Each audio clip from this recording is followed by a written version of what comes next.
New York, dans le quartier d'East Village. C'est ici que vit Ken, un vétéran de la guerre en Irak.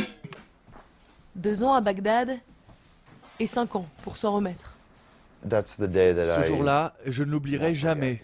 C'est la première fois où je me suis retrouvé au combat, au beau milieu de l'action. À 21 ans, il est affecté comme interprète arabe dans les hôpitaux de la capitale irakienne.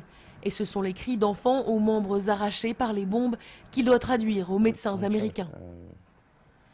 Après la peur, c'est l'apathie qui le submerge. Quand il rentre en 2005, il est devenu complètement insensible. Je ne ressentais plus aucune émotion, rien.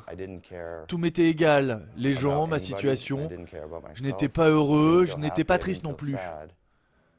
Et le seul moyen de me sentir heureux ou triste, c'était de boire.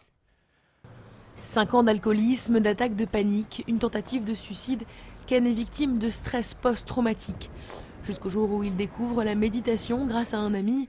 Depuis 6 mois, il se rend 2 fois par semaine au centre de méditation de Manhattan.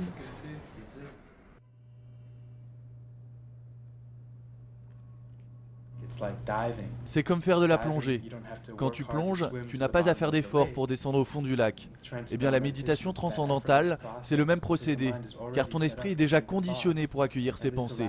Cela permet d'aller au plus profond de l'esprit, palier après palier. 2 fois 20 minutes de méditation par jour et les résultats sont là.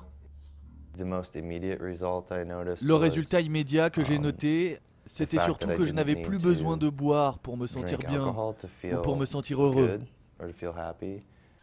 Depuis le début de la guerre en Irak, il y a eu plus de morts américains par suicide, vétérans et soldats confondus, que de morts au combat.